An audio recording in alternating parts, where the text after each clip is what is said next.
Well, every so often I like to do a story like this, which is completely left field. For some of you, it's going to be very hard to fathom what's going on. It's going to be this weird roller coaster ride, and for others, it may cut a little bit too close to home. If that's the case, I apologize in advance. So, yep, it's going to be a real one for discussion afterwards, so let me know what you think after you've listened to this, and we'll have a good chat in the comments section. So, don't say you weren't warned. Here we go then with The Influencing Machine by Corn Connick. The homunculus was a thin, flat, disproportionate thing that was too smooth, too round, and seemingly forever dissatisfied with its own ludicrous appearance. The first time I ever laid eyes on it, I'd just arrived at my tech job, fresh from a stay of extended medical leave, mind already ablaze with the problems of yesterday's virtual meetings. A semicircle of young and middle-aged colleagues surrounded and watched in hushed excitement as the thing changed. What I initially recognized as an absent man sporting a brownish complexion was, moments later, a shaved white girl. Then someone considerably older, and then someone else. Well, it showed no signs of stopping. Blurry, smeared features sank and melted apart, continuously forming anew. Faces were perceivable but indiscriminate, as if they weren't meant to be looked at quite so closely. Its glossy skin stretched over a pair of arms and legs at least twice as wide as the head that accompanied them, contorted towards a boxy torso which itself supplemented a naked, sexless groin. The blank box it had come in was splayed out beneath it, an instruction manual nowhere to be seen. Layers of plastic were mostly pulled loose, save for remaining piled shreds, almost leaving the impression of a nest. After failing to locate signs of an alien spacecraft, I moved to Alan, a senior staff member. He too was spectating from a few cubicles away. One of the higher-ups' latest projects, he spoke before me, got dropped off this morning.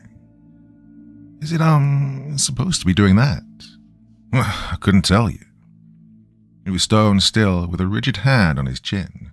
His lip twitched as if he was barely stopping a word spilling. Are there more of these? I was met with a pensive expression that had trouble finding me and not the floor.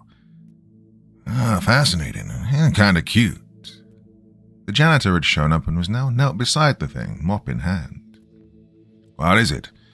Fancy art project or a reward, I imagine, Jeanette, our boss, replied. She stood closest, like she thought it might try to get up and run off. Well, they've slipped us a secret, and we have had a good quarterly performance.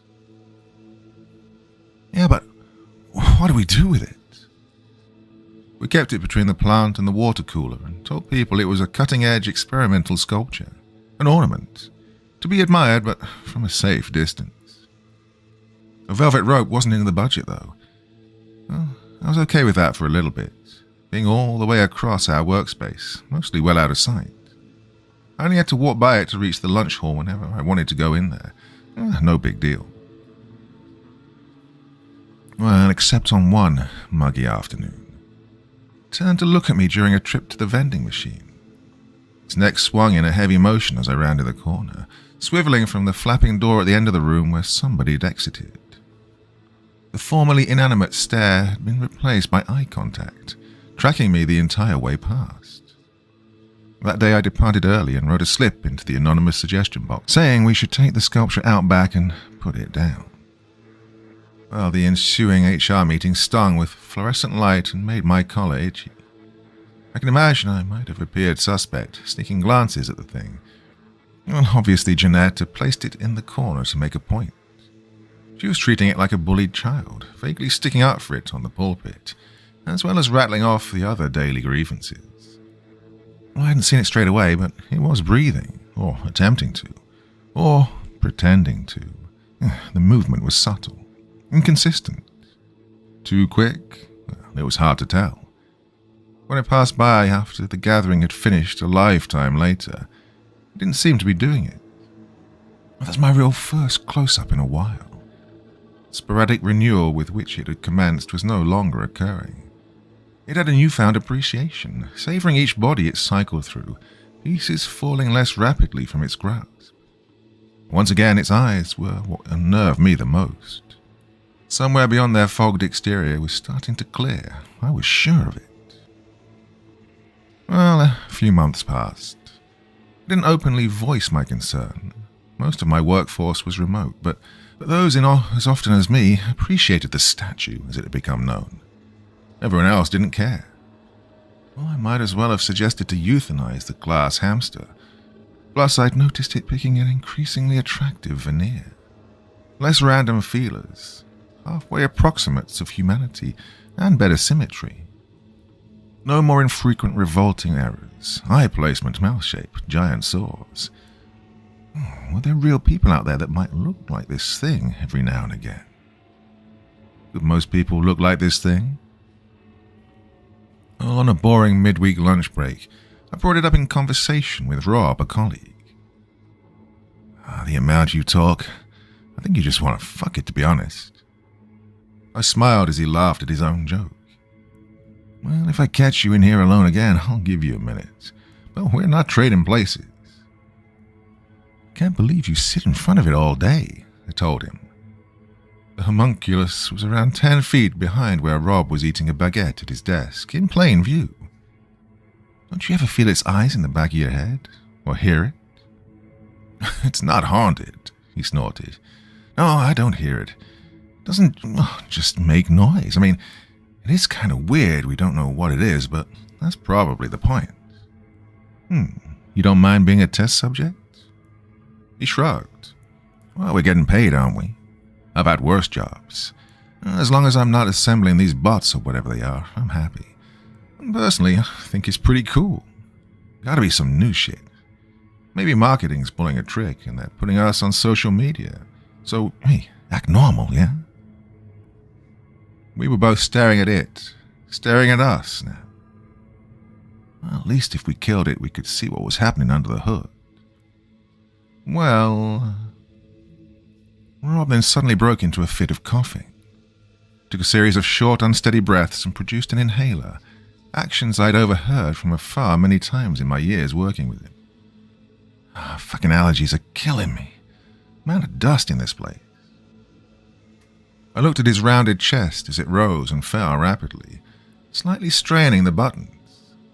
Well, the movement was inconsistent and familiar.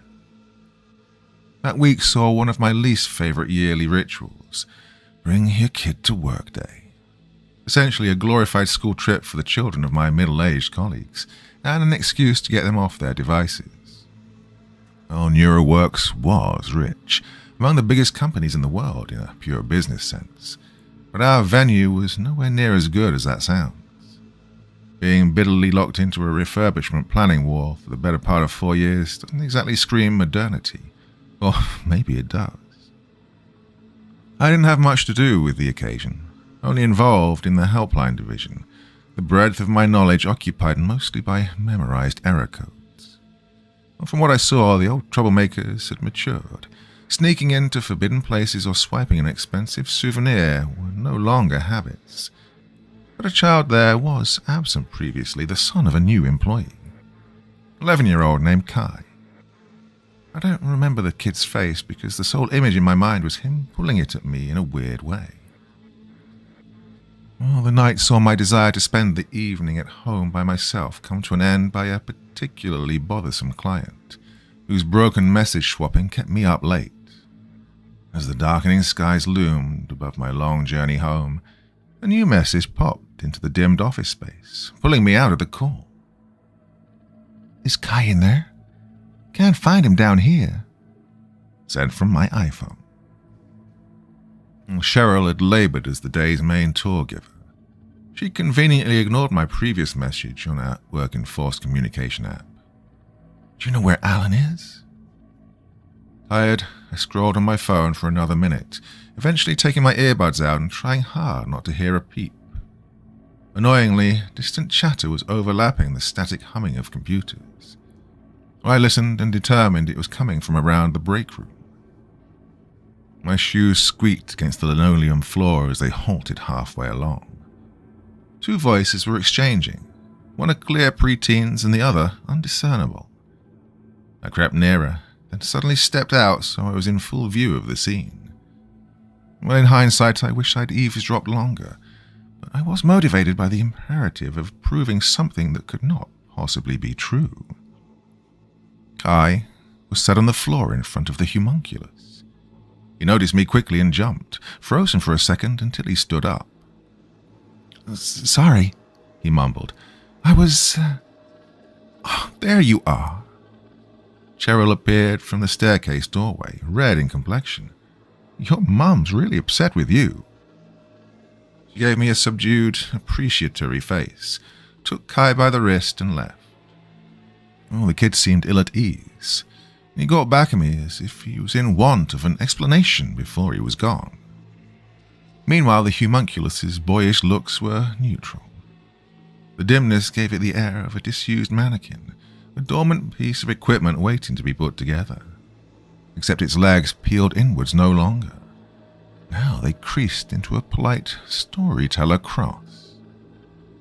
As the elevator escorted the kid out of the building, I too escaped, scooping up my stuff and ignoring the ringing desk. I was fast walking to the stairs at the opposite end of the floor when a coated figure in clearly as much of a hurry cut out ahead of me. Attempting to turn suddenly caused me to stumble and sort of half tackle him by the briefcase. Mid-fall, I realized it was Alan. "Watch where you're fucking going." He gathered up a few items he'd dropped. Though his enunciation lacked real venom, the swearing caught me off guard. You wouldn't have known the man was usually quite boring. Well, I wiped off my shirt. "Hey, can you tell me anything else about this?" "Working on it." He composed himself rapidly and covered the flight of next-door steps as I was thinking of a response. I wasn't tempted to chase after one of my bosses. I was curious enough to try his personal office, but it was locked, probably for the better. A piece of paper slipped underneath my shoe in the hall, almost making me fall again. I managed to redeem my clumsiness by catching it as it floated into my reach. The image printed on the other side was baffling. What crossed my mind first was a modern rendition, an imitation of the Vitruvian Man.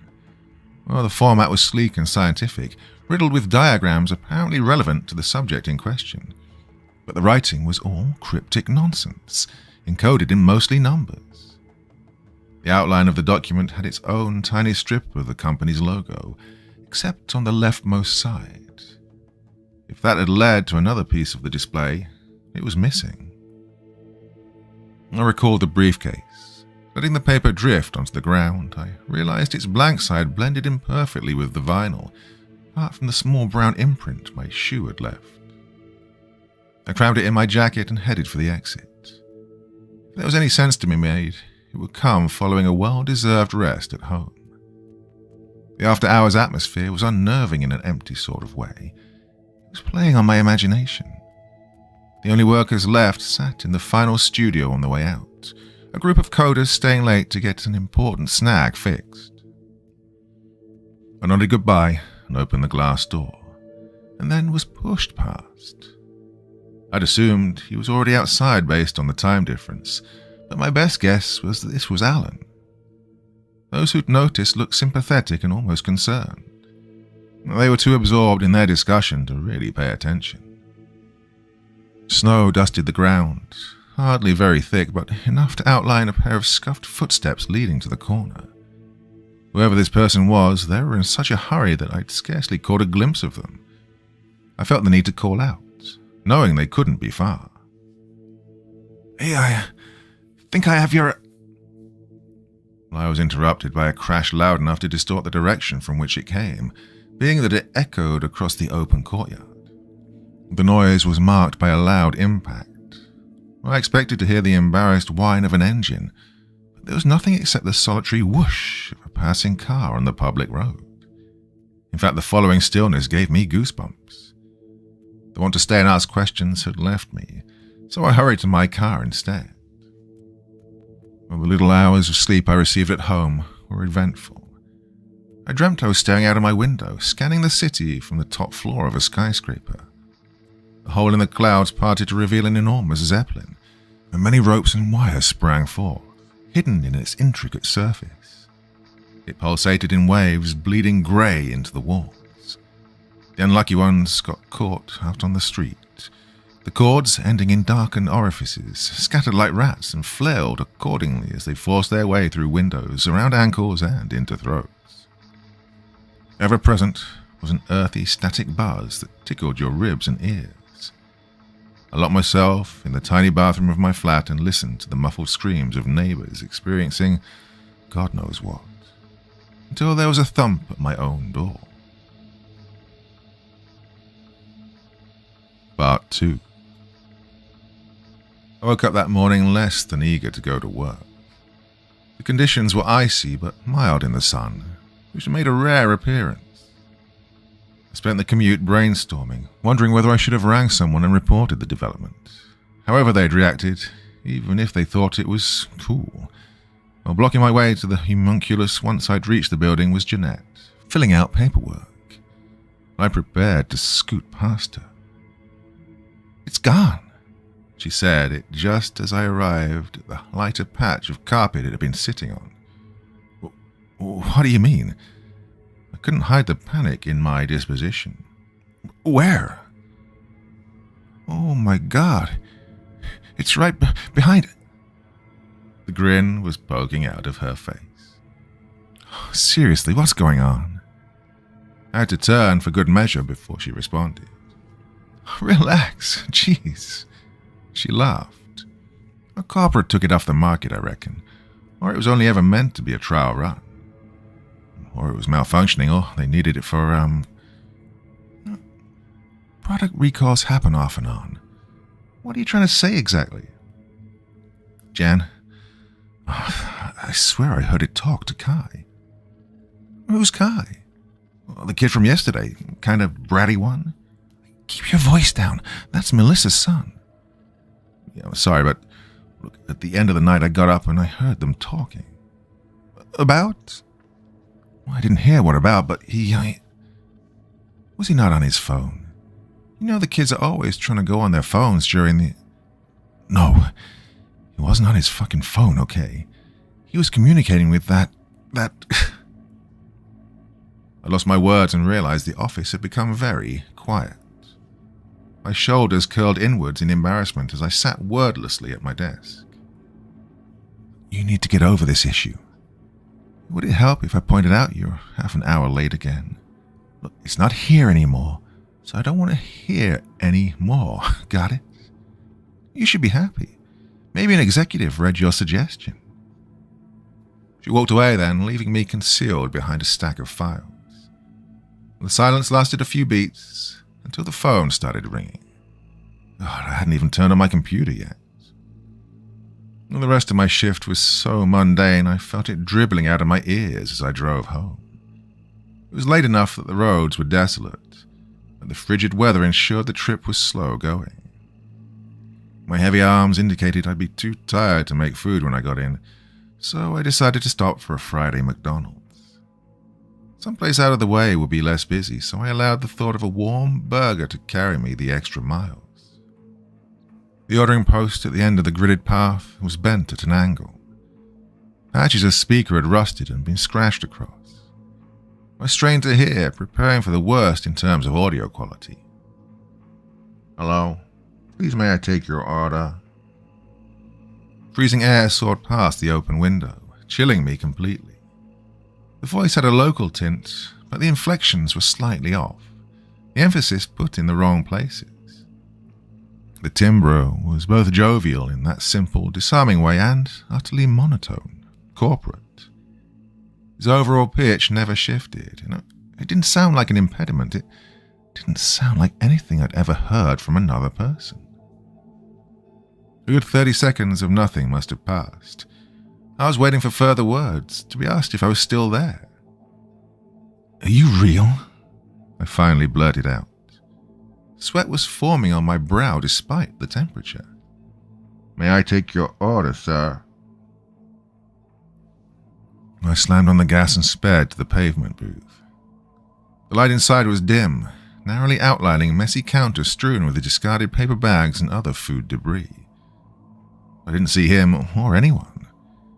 Don't know what I was expecting as I sat there. trying to control my breathing. Well, an automated messaging system wasn't an impossibility, but I swallowed it down. This place didn't even have a sign with all the letters on it. The man who showed up was completely ordinary looking, young and clean-shaven, wearing a cap and collared shirt. "Sir, you need to go back. Tell me you're a real person." My appetite plunged with the rest of my stomach. It was the same voice. I couldn't believe a mouth was really forming those words. It felt like a mime, a trick. "Sir, please." "Is this a prank? Are you mentally handicapped? Why can't you answer my question?" "Sir." In a flash of anger, I reached and grabbed him by the scruff of the neck. Half of his torso bared the cold as I brought him to my window, inches away. He didn't flail, only letting out a terrified yelp and whipping his temple into the wall, making his hat fall and the withered frame bang upwards in its hinges. His face was red instantly, eyes wet, fixed on the group of people about to cross the road. I was so surprised I just held him there for a moment longer, then shoved him back into the building and put my foot down, sliding, going so quickly that I skimmed the curb long enough for sparks to form. My heart was racing too fast for me to move as I got to my apartment complex. I stayed in the car for hours, staring at my door on the 3rd floor until I passed out. When I woke up with the indentation of a seatbelt on my forehead, it was time to go to work. Little changed in the office now the homunculus had gone. I picked up some reclusive habits, dropping hobbies, tuning into online spheres. An immense amount of news was suddenly arising, most notably a series of incidents affecting the rest of the world. Oil spills, fires, train derailments, factory failures, hundreds of thousands of lives lost, and even more missing or injured. Heartbroken tributes and international respects paid. There was a lot to take in, so much info flying around, so many situations to monitor. It's been weighing on my performance because I was demoted from solving issues via phone calls to the texting system exclusively. That meant an influx of trolls, scammers, and generally unsavory individuals. Well, night came miraculously soon on the last day before Christmas break, after I skipped lunch to continue monologuing an array of answers to strangers. As I was closing apps, I noticed an unseen email. Behind screen. My own design. See the forest for the trees. Alan. Pulling out the monitor caused a sleek, black, rounded device to dislodge. Despite the signature, the email sender column was completely blank, which raised my suspicions. I pocketed the gadget, got up and surveyed the room. No one about my desk as per usual. A short walk to the main area revealed a napping Rob, however. With the amount of medication he was on, staying conscious into the evening on top of a bad sleep was a rare occurrence. He'd fallen asleep to The Thing on his computer, being an amateur horror junkie.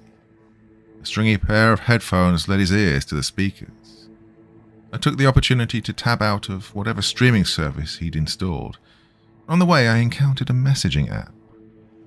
From what I could glean, he was in several detailed conversations with chatbots represented by varying female characters. I tried not to ponder the ramifications of that as I accessed his most recently sent emails. Nothing in our history. He began to stir, so I tabbed back into the movie. Can you turn that off? I'm going home. He yawned and pulled his hands down his face, streaky red lines marking the undersides of his eyeballs. I showed him what I'd found. Yeah, any idea? He turned it a few times and gave it a shake. Sliding the groove against his palm had no result. Where'd you get this? Off Alan. Who? One of my bosses. Or one of Jeanette's bosses. Senior guy. He tossed it to me and started gathering his things. Decoration. Some idiot designer's idea of a bauble.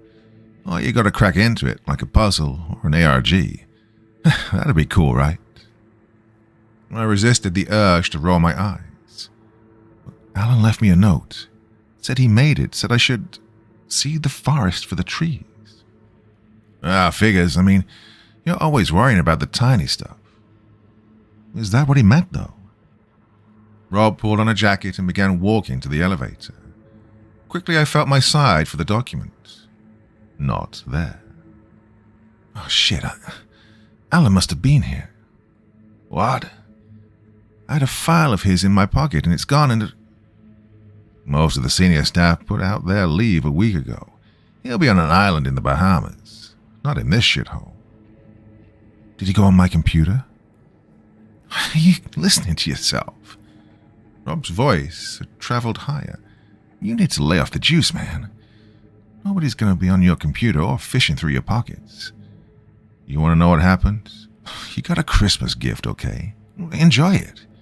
Stop looking for Grinches around every corner. If you'll excuse me, I need to leave.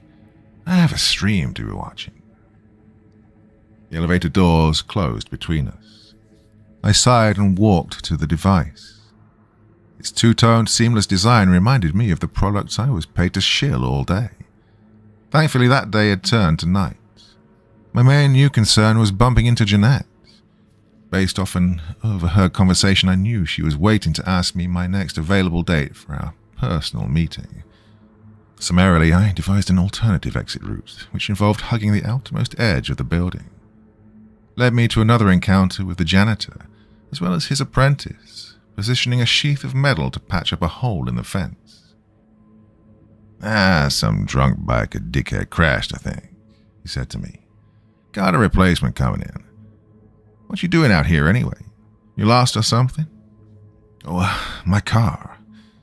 I laughed weakly, but neither of the pair reciprocated. All right, well, stay safe. He barked an order to his younger assistant. The boy was slack-jawed and dopey-looking, in need of a smaller high-vis and a tissue. Once I'd passed them, I was greeted by the sight of a flurry of driverless vehicles attempting to leave by the road out of the office.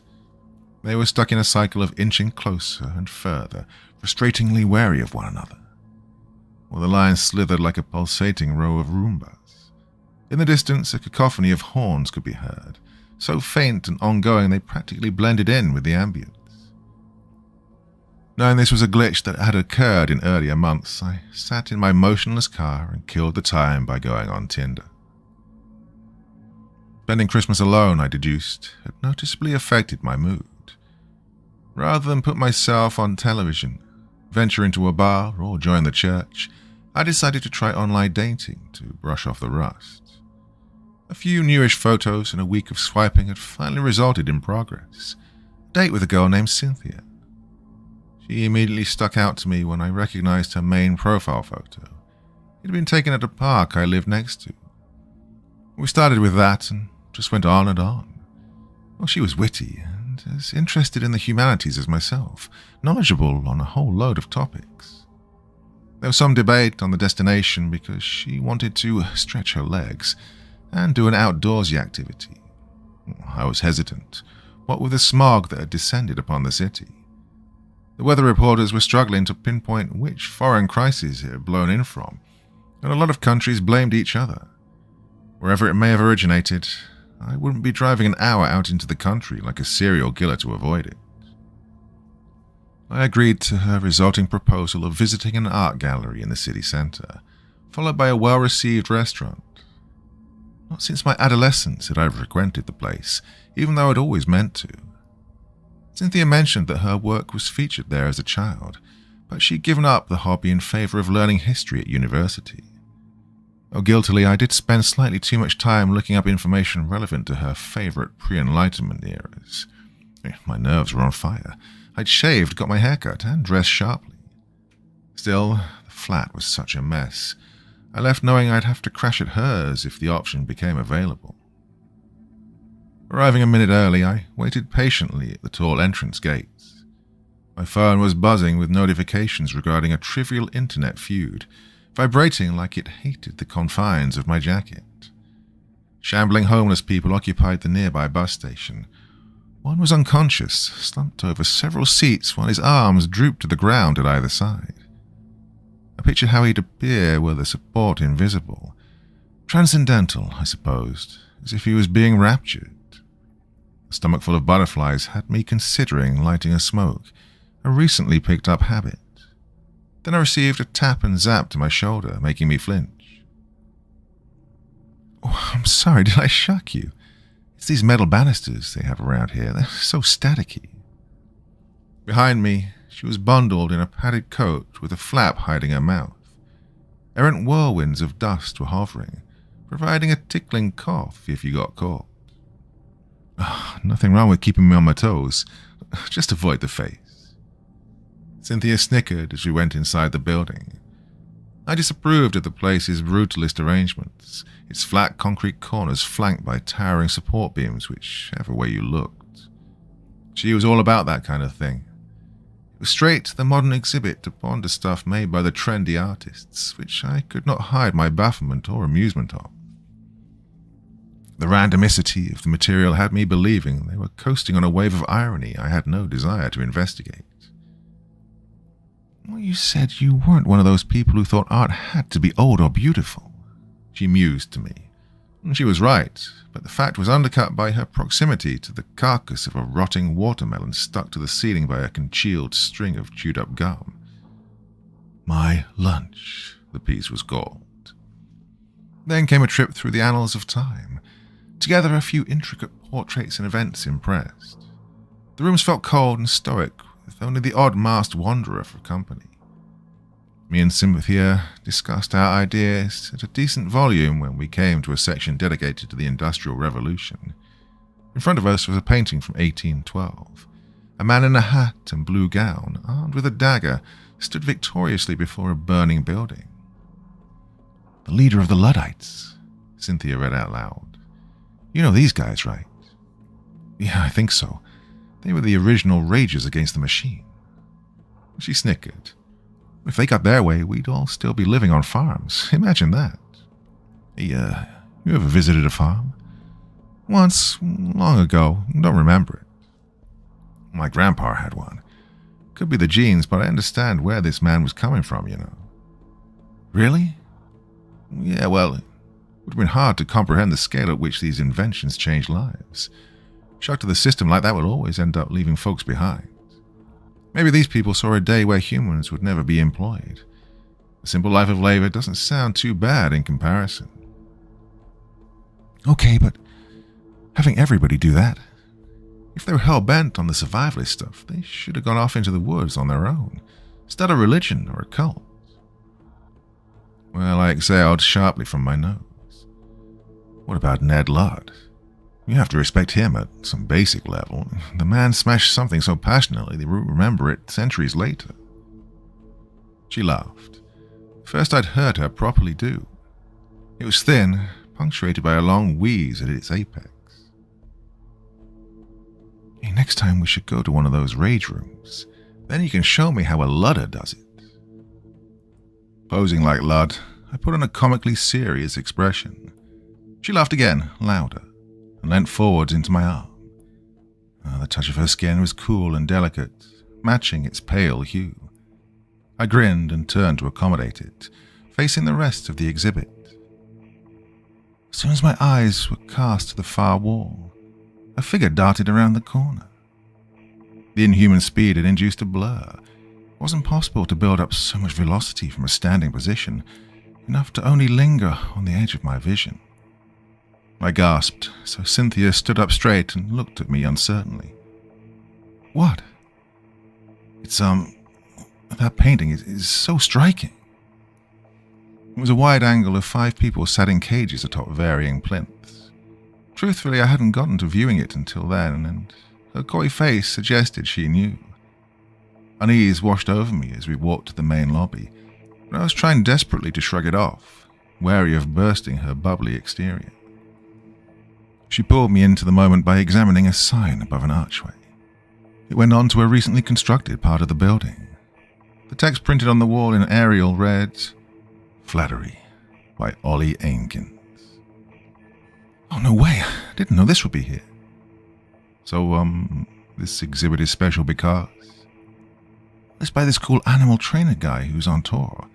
His work's put together by what he raises." The corridor ceiling sloped upwards into a square room with an open skylight. I started to realize the amount of time that had passed as I gazed at its starless, unmoving grey. She'd led us fully into the space now, where a plethora of landscapes were depicted. Wow, this is really all done by animals. I was willing to look past the sloppy aspects of the paintwork, if so. Without context, the level on show seemed university grade. Better than my own, though, and admirable to an extent. Yeah. Then why aren't they credited? I pointed at a label attached to one frame which bordered the view from a mountain overlook brushed in oils. It gave a brief description of the artwork, then proclaimed, by Ollie Ainkins, stamped with a minuscule line drawing of whichever animal was responsible. Well, he's the guy who dedicated his life to bringing up and instructing these creatures. They're not exactly going to do much with the credit. Well, if you didn't know, you might assume otherwise. Oh, I'm sure it's written down somewhere. She nodded at her work, at least 10 feet in height. Look, a monkey did that one. Fueled by Cynthia's giddy satisfaction, we painstakingly acknowledged each piece. I feigned reverence, none very distinguishable from whatever the last contained, no doubt an aerial view incorporating the same pattern of strokes. When she finally tired, she suggested we stop and rest at the adjoining gallery cafe rather than trek to the restaurant, only for us to discover that all available locations had closed and we were being kicked out. The chill in the air told me they'd switched the heating off early. She shivered and clung onto me as we passed through the gates again, out into the night where it was now too dark to see any tramps in the vicinity.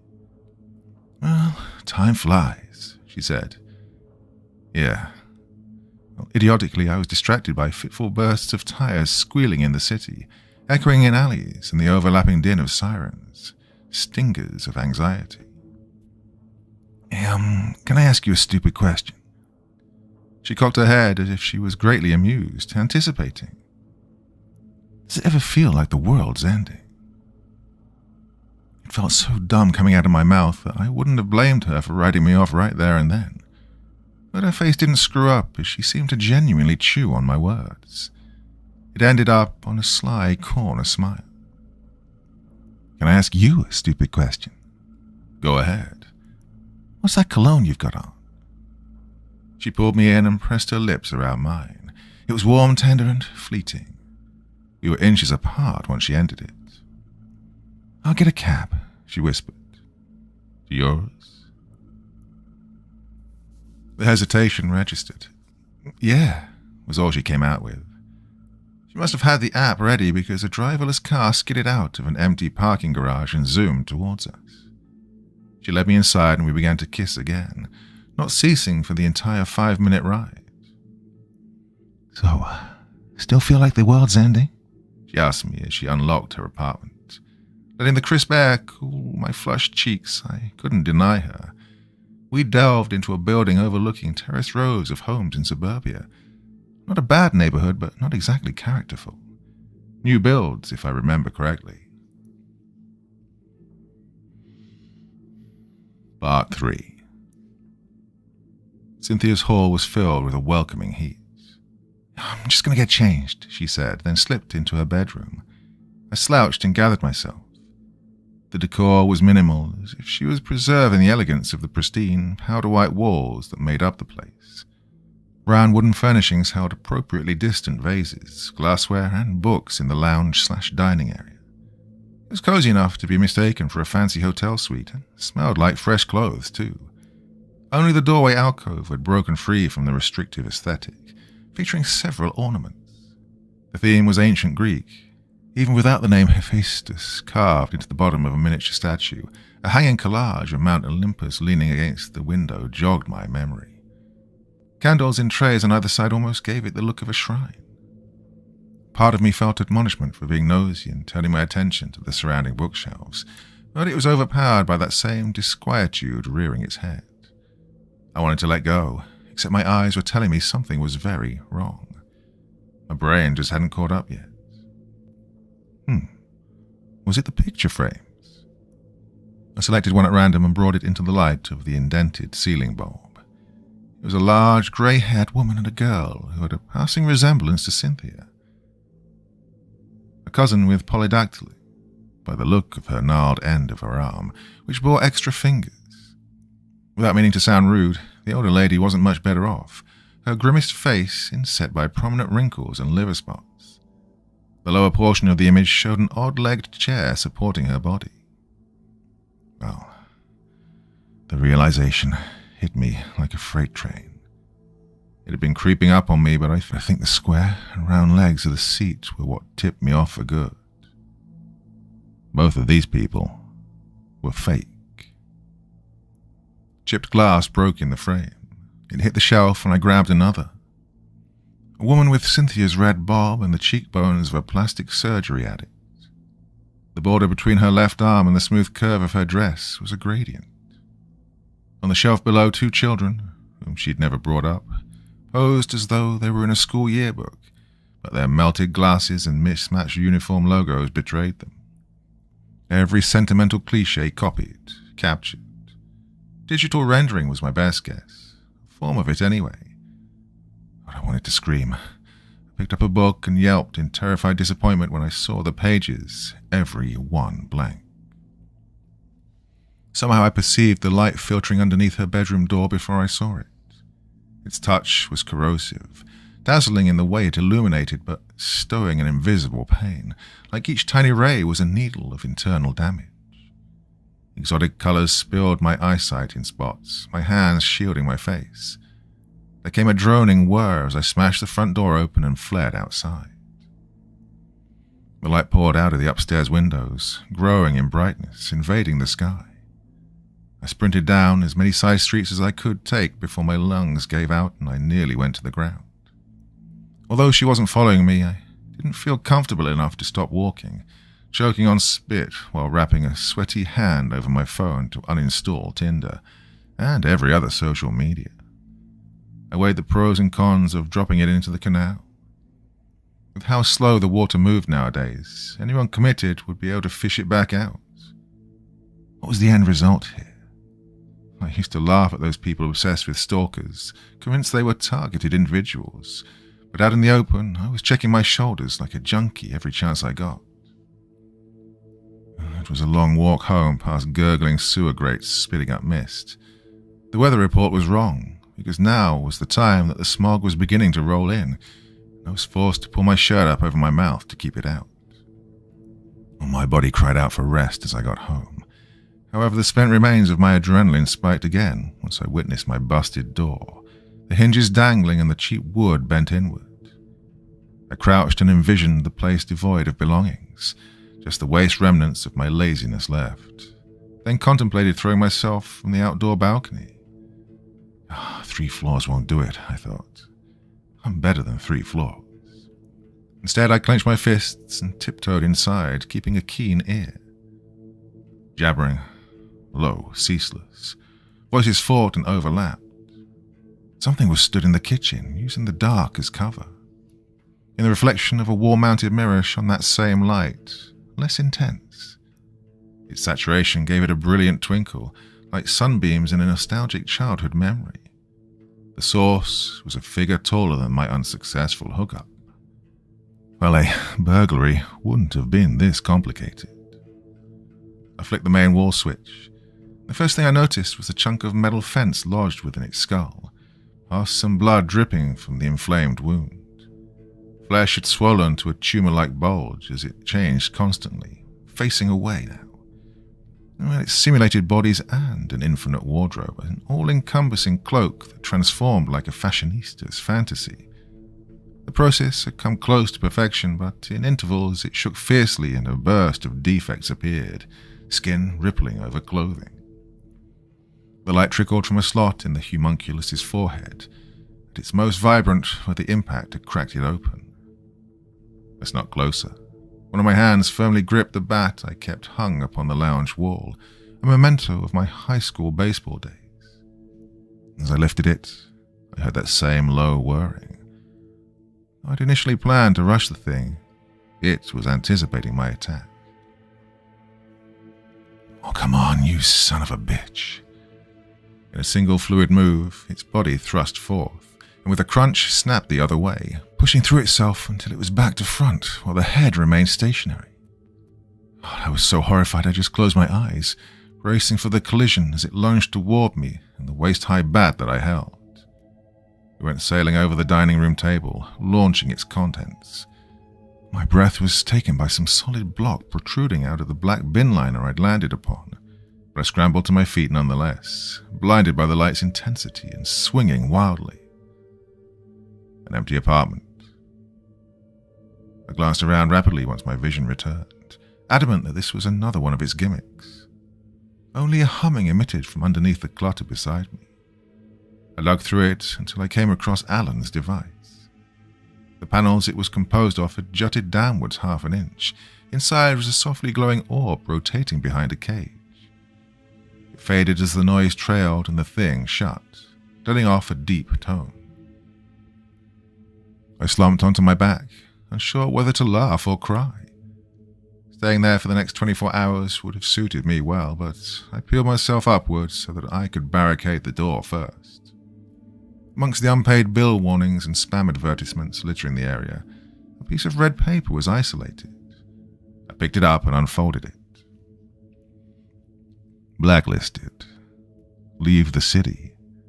They no longer need us. A. Well, the note had been printed. Driving up to the countryside was already on my mind, though sleep had to take priority.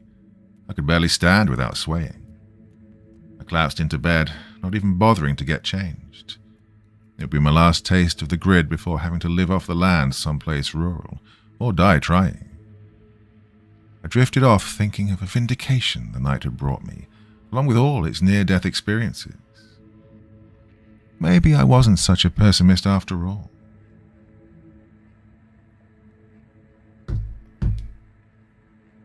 8 a.m. blinked the alarm clock. My bleary eyes could just about read. I groaned and lumbered to my feet, feeling sick. The knocks ended with the sound of furniture scraping the floor in the hall.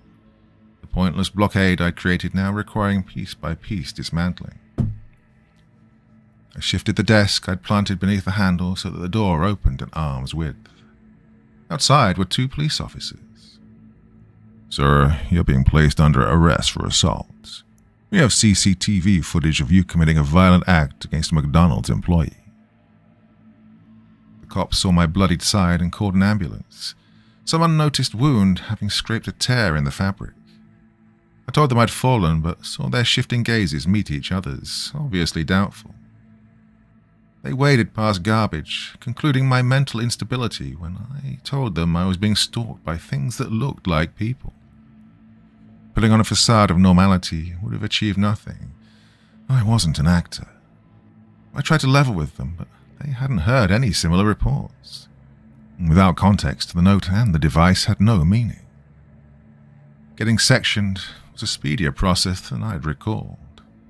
As I waited in my jail cell, I was interviewed by a lineup of doctors and psychiatrists, touting endless clipboards, assessing whatever subconscious findings they could glean. New people put me on edge, which didn't help. There was back pain medicine I was supposed to be taking, and that flagged me on their system. One charge of vandalism from when I was a kid, no nearest relative to consult, and I wasn't confident in my former co-workers to leave a good word. Well, schizophrenia was the diagnosis. I was spared a stint in prison for giving an innocent employee a concussion. Instead, I was sent to a hospital for the crazies. The neon sign on the front of the enormous patient building spelt NeuroWorks and seeped pink light into my anti-suicide room. Ben Bezalel was the name of the prescription I was supplied. 3 tablets a day. Well, it was child's play compared to the cocktail of drugs my peers indulged in. Spending an evening drooling on one of the facility's sofas was considered a pastime. None of the staff gave a damn about the smartphones. Well, it's been 6 months since I got here. Total resignment has led to my acclimatization. I've convinced myself a restricted life beats a non-existent one. The pills do their fair share to numb away the boringness, the repetition, the monotony. Even when I unlocked temporary leave access, I never took it. What was awaiting me out there? The newspaper told us the world was plunging into a kind of hushed confusion, soaked in the byproducts of acid clouds that melted potholes and the fur off the skin of cats. Most foreign governments had been disassembled, and rocket ships were blasting off every other week. To where was a mystery. Public figures stopped showing up to events. Then there stopped being events. Last week I was scheduled to have brain surgery done to implant a chip, opting for the procedure as an alternative to electroconvulsive therapy.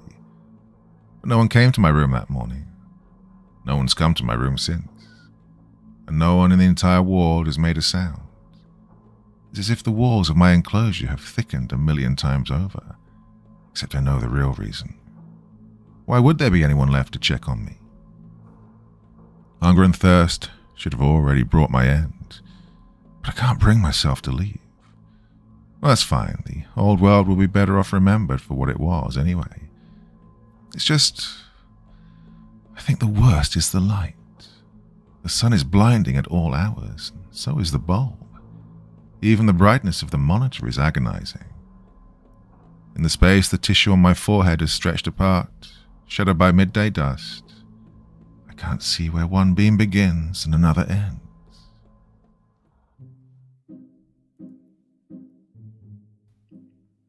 Well, don't say I didn't warn you at the start. Yes, so that one really was a bizarre and very intriguing exploration of schizophrenia, I think. If you have other feelings, thoughts about it, then please let me know. That one really, I think, is quite open to interpretation. Everything is not as it first appears, and I think that became more obvious as the story went on. So, as I said the other day, I'm actually in England now, so I recorded this a while ago. Hello from the past. Hello, welcome to the future. What the hell am I talking about? Anyway, I'll be back again by the time the next video comes out, so enjoying a few days of rest and recuperation back in my home country. So, till the next time, my dear friends, very, very sweet dreams.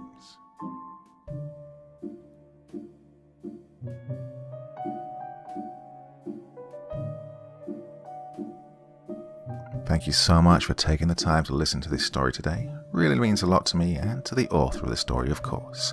Well, if you want to know more about me, I'm pretty much everywhere on social media. You can find me on Facebook, Twitter, Instagram. You can download my music on SoundCloud. I've got a Patreon if you feel like. Throw me $1 or $2. Very much appreciated. And of course, on Reddit, I have a place where you can leave stories if you want me to read one that you've written. Well, hoping to see you all again very soon. Till then, sweet dreams. Bye-bye.